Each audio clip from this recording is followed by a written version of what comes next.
So, my talk. I got the mouse. So, we're talking about the 2-month theme is abundancy abounds. And I, today, and hopefully you, are prospecting for gold. So, you can see there's a few changes. Shaking things up. Helen was saying, the juxtaposition of this crazy making, she was being so polite, but she supported me. And Doug, too, helped me with the hauling of the equipment and setting it up. There was interesting, because I had called and booked this with somebody. Her name was Jenny. And she said, no problem, we had it all arranged. That was Wednesday. And then Thursday she was away. Friday I find out they can't find all the pieces for what they had promised. So she said, well, I'm going to call around and see. She said, I'll see if I can find something for you. So she called several, I guess. And this is one company up in the Northeast, Cine, that rents big crumbers. I saw them. That'll be the next ones. But then I had an expectation of it being a certain amount, and then apparently they wanted us to have the monitor, so they knew it fit, and that was going to be different. And I went, oh, here's what he said, okay, no problem, we can have it for that, which was quite lovely. So when I got home, I sent an email to Jenny. I sent it actually a card, Blue Mountain Cards online, an e-card. And she sent me an email back saying, you just made my week. And so I sent it back and said, I expect you're going to share that with your boss. And she said, I never thought of that, but yes, I will. So we're getting in that transformation spirit. So yeah, shaking it up, changing it around. Monica and I were talking as we were sitting in the back room waiting about change and about how it can feel anxious. It can be crazy making. Or it can feel like excitement and expectancy. Remember when we were kids? We could hardly wait for the next opportunity. And it was all new to us. And we just approached it with such delight. So the limitation transformation device. If you saw it downstairs, it was magic. Absolutely. So I hope you put all those limitations in it, because they're transformed like that. Kind of science of mind, don't you think? So we're prospecting for gold. Now, we are all prospectors. You can see, initially, it's not obvious there's gold there in that blue pan. You're shaking the sludge off. Not that I've literally done the panning for gold, but that's how I'm told it works. So we're prospecting, but where are we seeking? There's a story of a prospector who wandered the hills digging and was just fixated on finding the next big gold mine. And he went everywhere, and he worked day and night. And he was in a cave that he knew it had to be. This was where it was. He had found his gold mine. And then he was so disappointed as he went around with his axe and pick and nothing. Couldn't find it. He forgot to look up. The cave, as he left, sparkled, and the veins of gold ran across the top. But sometimes we just forget to look. So where are we seeking? Divine intelligence is no respecter of persons. Does that sound a little harsh? Actually, I think it's delightful, because that means it's totally inclusive. That there is no favoritism. There is no, if you do it this way or you do it this way, I choose this is better than. There's none of that. None of that in the divine intelligence from which we come. It is just all is given. That divine intelligence offers everything. And it's just a total energy of love. Now, when we think about it, we still have some, even though I didn't do a traditional church, I would call my family somewhat spiritual. For example, you saw the little chipmunk. That was sort of the backyard kind of thing. I remember spring when my mom would be so appreciative of the little buds coming out and then the trees falling into bloom, or there'd be a little robin's nest. And we always knew the absolute respect. We never intruded, so we knew she would take us as close as, so it wouldn't disturb the mama bird, but we could still see. And it was just that divine moment when I think about it, that we had an appreciation for all that is. And so I would say a spiritual upbringing. But I did go to Sunday school because, when everybody else is doing it, you really want to know. So I did go, and that was in the winter in northern Manitoba. I don't know if anybody's got an idea of what that might be like. Okay, I see a couple.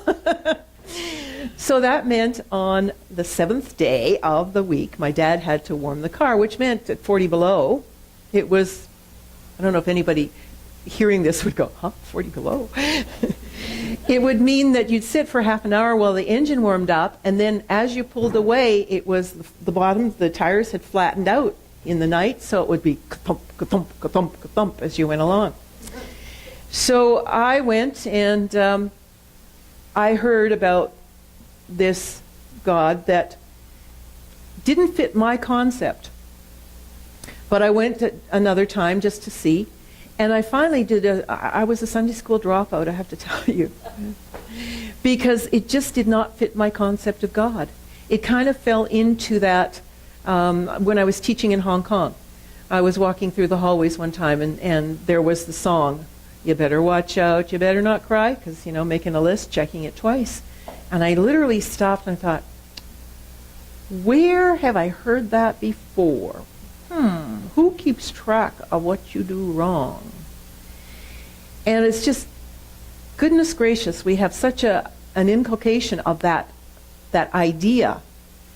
But when you take that heavenly aspect and recognize it is your breath, that you are present in that, isn't it comforting?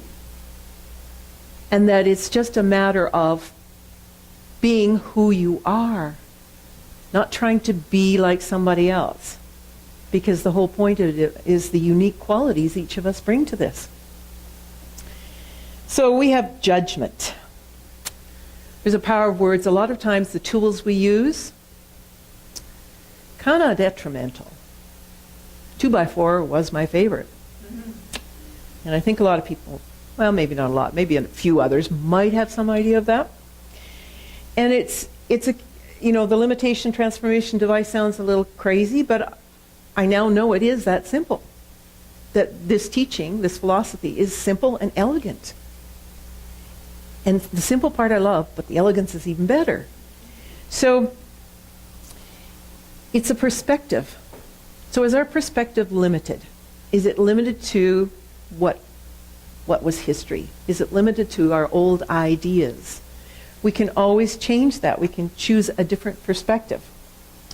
So a shift in your perspective can make a huge difference. Like we were talking about, and I just think, I don't know why. I mean, I think I must have had maybe that amount of paper for this, because as I thought of things, I was like, I want to share this. I want to share this. And it was just getting crazy. But I think this is probably the most fun I've had doing preparation. And it just occurs to me that Carolyn Mays uses the terminology, call your energy back. It was a story in one of her books about an Aboriginal man who had served in the forces and was scattered, in a sense, was fractured in the process. And the term was call your energy back. So I feel like I've called my energy back. And now, watch out. So Lao Tzu says, if you correct your mind, the rest of your life will fall into place. I was having coffee with a friend the other day, and we were talking about perfection. And I was sitting at Starbucks, of course. So we're talking, and it's like perfection. This isn't realistic, because as I was saying this, I said, Perfection is here. Okay, so I've got the perfection, and then you know what? It moves. It's not achievable. It's not a tangible goal. It's something that is a setup for us to fail. So it's excellence we want to strive for. And that's a variable because we're not the same every single day. We don't bounce out of bed every day, but we can change as we recognize that it's an energy. I mean, literally, make a choice. Let's have some fun. Get out and run around the block, or do whatever it is that's required to change the energy. So we want to go for the gold. We want to strive for excellence, which incorporates the variables. So what tools work? Well, one of my favorites is Dumbledore's pensieve. Love Harry Potter. I was in Hong Kong when that first book came out. So he says you put your thoughts in this pensieve, and then you can kind of look at them. And that's part of having people in your life who can see who you really are when you're having a little challenge, recognizing, because you're the guy in your own mind. You know, and Gandhi says, I'm not going to let anybody walk through my mind with dirty feet. It's a good idea, but we do. Well, I do. I'll speak for myself because I don't know if others do. But we do that. So we have our habits. We have our favorite channels on TV, our favorite programs. We're watching those. And we do the same thing in here.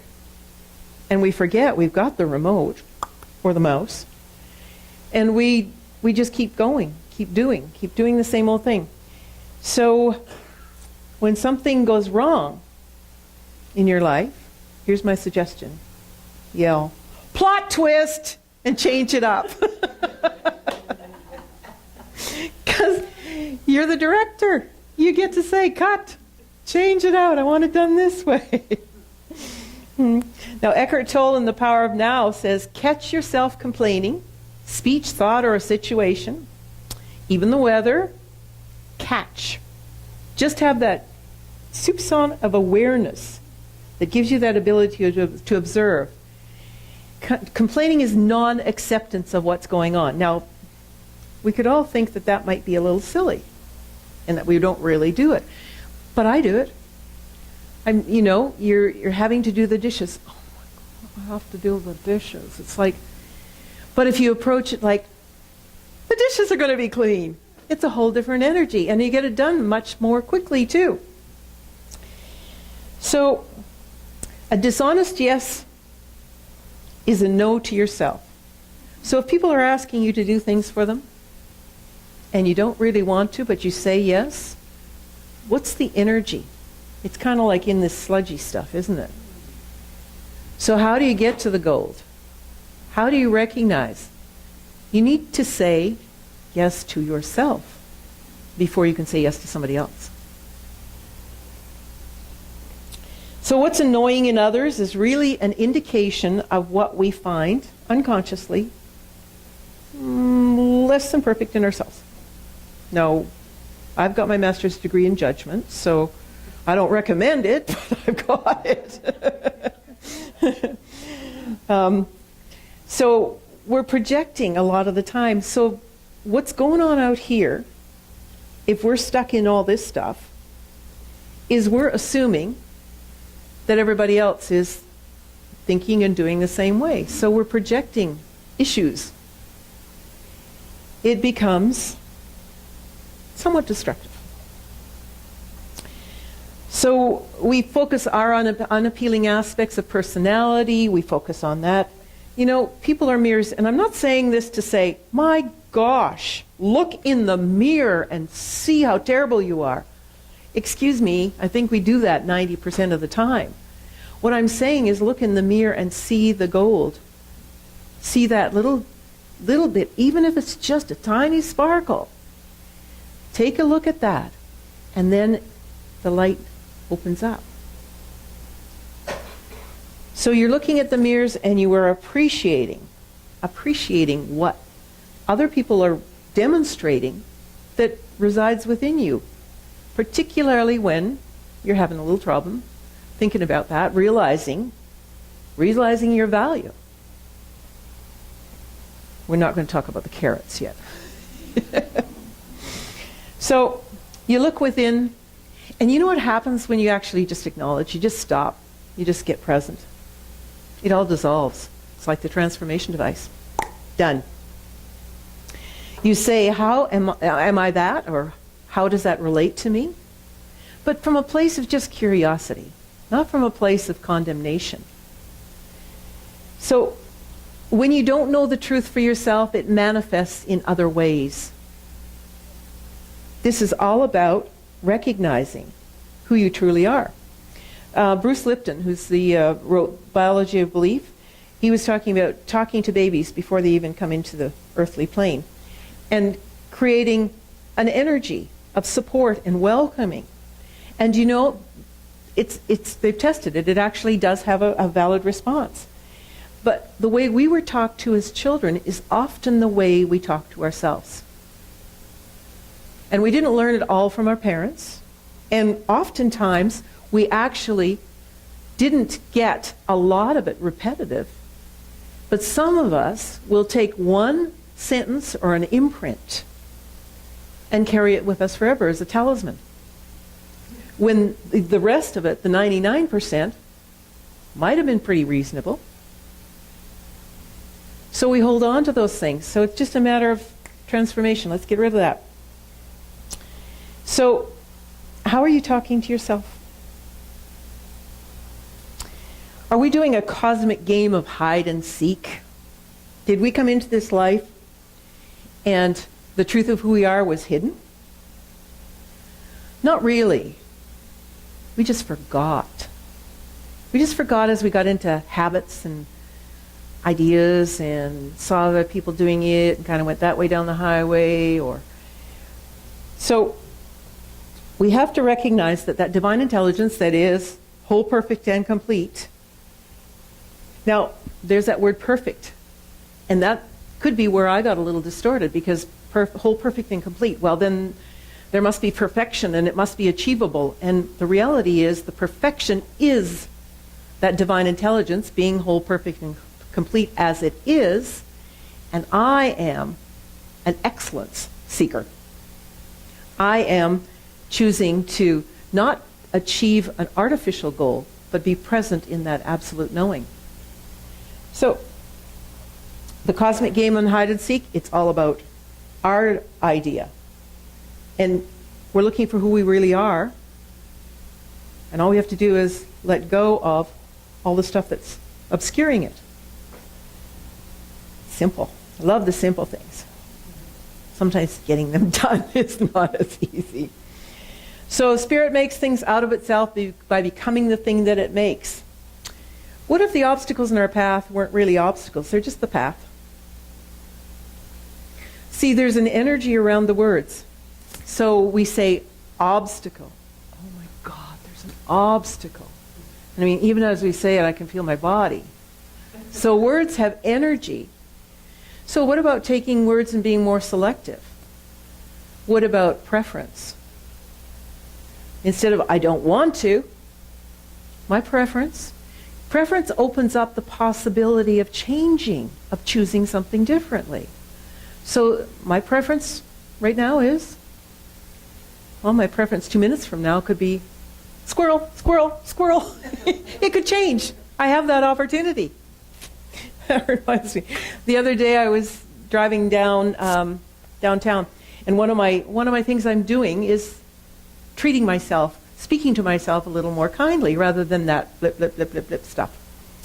So I had turned on to McLeod Trail going south, and I had a bottle of Gerolsteiner in the car, and I'd taken a sip, and I'd spilled, dribbled down my mouth. So I patted it. A few minutes later, I did the exact same thing. And what I said out loud was, Sharon, you're so cute. It was a surprise, because I had set the intention of changing how I speak to myself, and that came out. I kind of like that.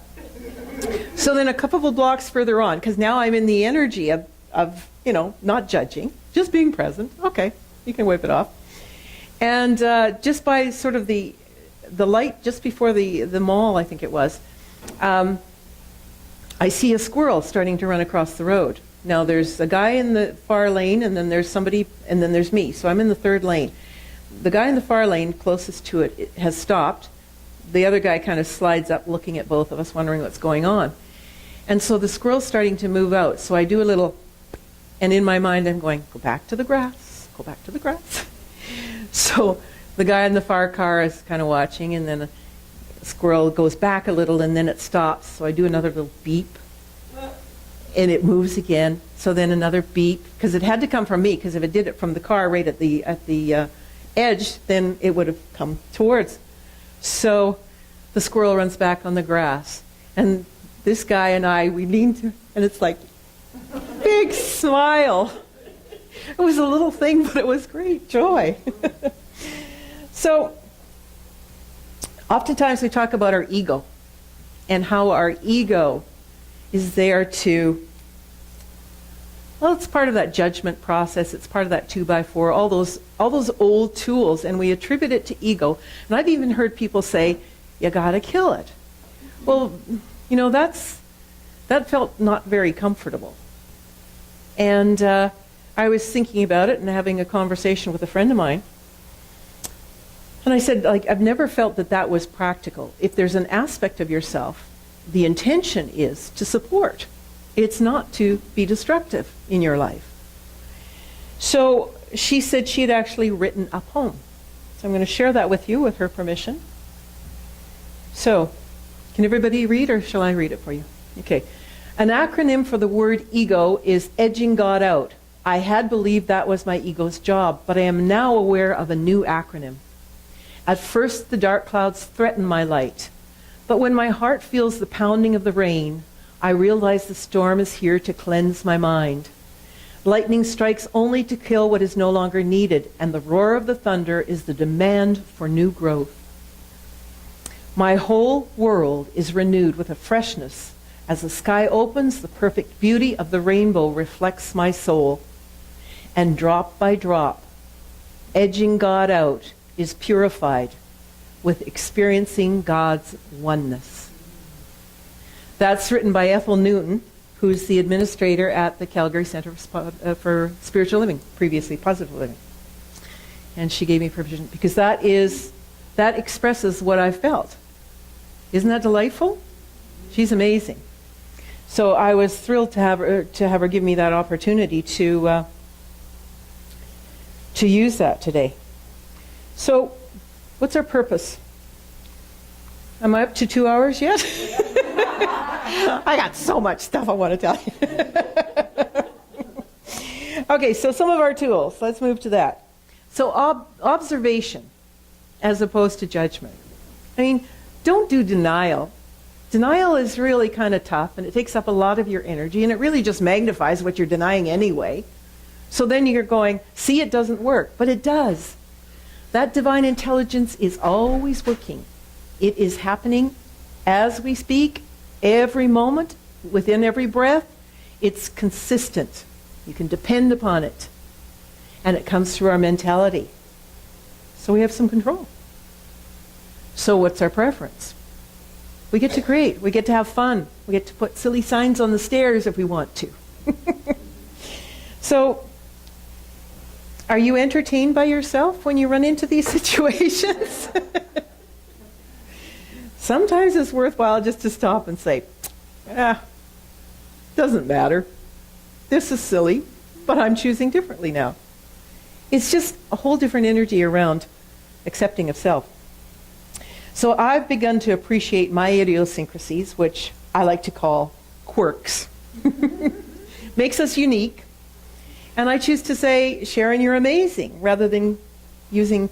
Now, there's a game, there's one of those games where you shoot the ball and then you try to get it up to the end, but it falls into the holes. I never was in one of those places where you play those games, because I was a good girl, you know. But in an arcade. But that's what we tend to do. We play the game, we start to play the game, and then it falls into the hole, because that's our habits. That's our ideas. That's our limitations. But we left those downstairs, right? Transformation. So, negative self-talk is not the answer. Positive self-talk. But acknowledgement is important too. Because if you just say, well, it's this way, and pretend, it's not going to happen. What's most important is just to acknowledge it. Just to acknowledge it from that centered place. Just to be comfortable with it. I got several more pages. No, I don't. So, Albert Einstein said, everybody is a genius. But if you judge a fish by its ability to climb a tree, it will spend its whole life thinking it's stupid. Now, isn't that what we do to ourselves sometimes? I mean, it sounds ludicrous, but that's what we do. So, no problem. Don't put yourself in a situation where it's not your natural aptitude. I mean, stretch, of course, but don't do that. So, we all have strengths. We all have qualities. We all have voices, but not all can sing like Amy, or write for that matter. So the world is not as it is, it's as we think it is. So how the journey begins is not the way it necessarily has to end, unless, of course, we have now done our prospecting and we have recognized that wholeness within each of us that was there all along. So if we have a problem, yes, let's think about it, do something about it. No? In either case, why worry about it? My mom used to, when I would be driving from northern Manitoba to Calgary, my mom used to say, I worry about you, I worry about the other drivers. And I said, Mom, how about you know that myself as well as every driver on the road is well protected, is driving at the speed limit, is doing whatever it is you're really concerned about. And that will then support that idea in mind. And because what you worry about, the worries will go away unless you worry them to stay. Unless you get them, stuck in that energy. So we need to take out the garbage. We're far more connected than we think we are. And we fail to see that wholeness, that beauty. What you feel about yourself outpictures in your life. So let's begin to see better and brighter and more friendly people. The one who changes is ourselves because we're seeing it through our glasses, through our colored glasses. So we're going to find a little more beauty inside. We just simply need to remember that we have been prospecting for gold in the wrong places. That we need to speak our truth boldly to ourselves and to others. And within each of us as humans is a blueprint. There's nothing we can see or perceive that we are not. Good, bad, and different. But the point of power is in the present. Our qualities, our good qualities, will not be expressed all the time. We each have the ability to act out any quality we choose. Some would not call it a quality once it gets to be a little more negative process. You contain everything you see in others. Your entire world will alter if you recognize that those qualities are within you as love and joy and laughter. And the wonderful qualities you see in others are an integral part of you. So forgiveness we know about. Forgiveness is simply letting go. Not to condone what was happening, simply to release ourselves from the chains that are binding us. And we're doing the binding. We are distributors of the world. We're circulating cash. We're circulating energy. We can, if you just sort of think about it and go, oh my gosh. Your body actually tells you what's going on with your thought process. So if you're not walking like with a lilt in your step or in your voice, then you know what's going on. We all have a wealth of experience. So let's go for the gold. Let's remember who we really are. Let's recognize that joy and that light. So expectant, we're on the lookout for that which is becoming more and more evident in our life and evidence in our lives. The fullness of the supply source within was the descriptor for prospecting for gold. We are each 24-karat gold keepers of the treasury. It's within us. Now, one of my heroes, Dr. Seuss. Today you are you, that is truer than true. There is no one alive that is youer than you. Why fit in when you were born to stand out? You have brains in your head, you have feet in your shoes. You can steer yourself any direction you choose. Be who you are and say what you feel, because those who mind don't matter and those who matter don't mind. And so it is. And so it is.